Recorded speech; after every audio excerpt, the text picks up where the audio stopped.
In this video I'm going to show you how to install brushes into Photoshop. I'll go to the window menu first and bring up brushes, and I'll go to the window menu and bring up brush settings. And if I choose a general brush, the brush settings will give me access to all the options, as you can see, if I wish to use them, and I can muck around with them if I so wish. If I had a graphics tablet, a lot of these options I can tie to things like the pen pressure, tilt, or if I have a scroll wheel, rotation of the pen, and so on and so forth. So there's quite a lot of options here, and it's worthwhile having a look at these to see what you can play around with. There are quite a few brushes already installed in Photoshop, as you can see here, but I want some new ones.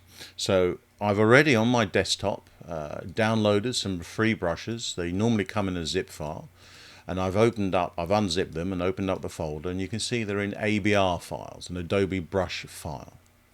And if I go back to Photoshop, I'll go to the brushes panel, top right hand corner, click on the hamburger menu and go to import brushes.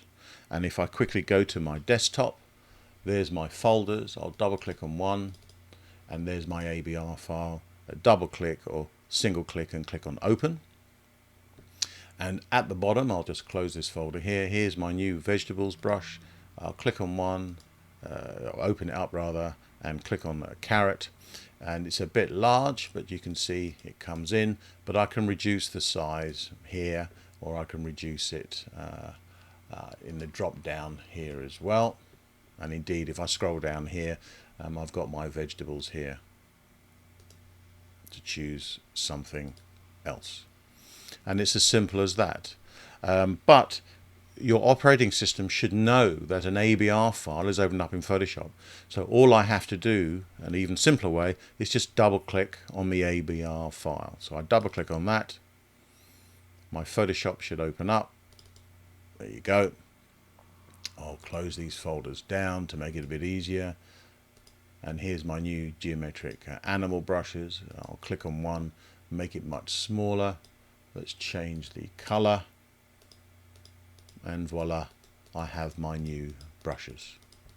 All of these brushes can be deleted if I want to. I can click on them, or individual ones I can click on if I want to.